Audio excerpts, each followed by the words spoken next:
राम नारायण राम। एक जमींदार के घर में 100 नौकर थे। वो उनसे काम नहीं ले पाता था, खुद ही काम करता रहता था। घर पहुंचने से लेकर हर काम खुद ही करना पड़ता था। घर पहुंचता और नौकरों को गाली देता रहता था।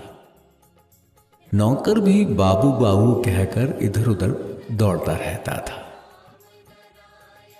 इधर समय ना मिलने के कारण, कैलेंडर का पेज ना फाड़ पाने के कारण नौकरों को खूब गाली गलौज करता है।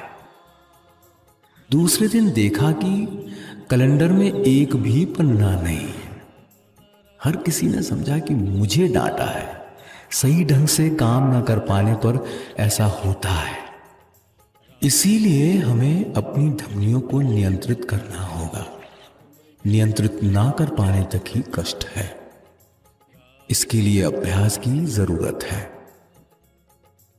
हमें अपनी अंतरात्मा को इतना मजबूत करना होगा कि सोते जागते हर वक्त अभ्यास चल रहा हो।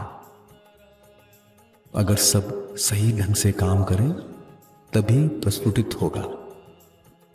खिलते ही गति के साथ मिलने के लिए आगे बढ़ता रहेगा। 1 मिनट में 60 लाख जप करने होंगे। 1 सेकंड में 60 लाख जप कैसे हो जाएंगे?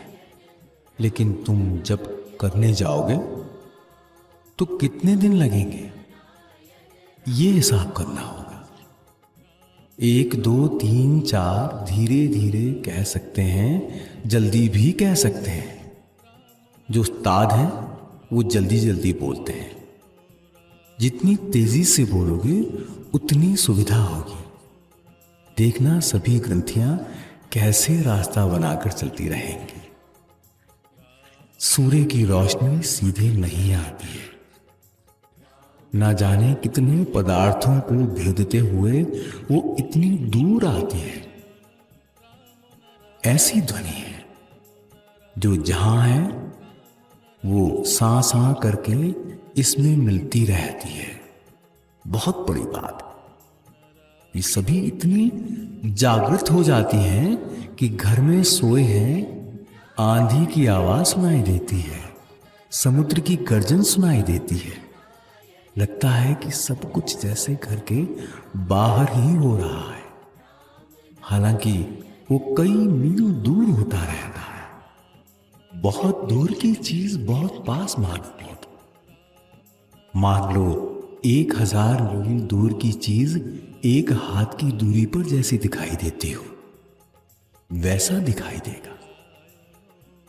दूरी का संबंध शरीर के संपर्क में आ जाता है। तुम घर में बैठे हुए देख रहे हो कि एक जहाज डूब रहा है, वो भी समुद्र में। बचाओ बचाओ कहकर पुकार रहे हैं। तुम भी डूब जाओगे सोचकर जोर जोर से चिल्लाना शुरू करते हो, दौड़ने लगते हो।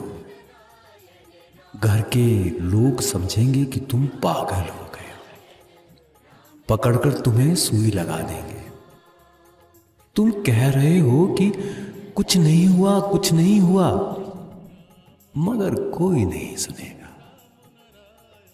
नहीं समझने पर ऐसा ही होता है।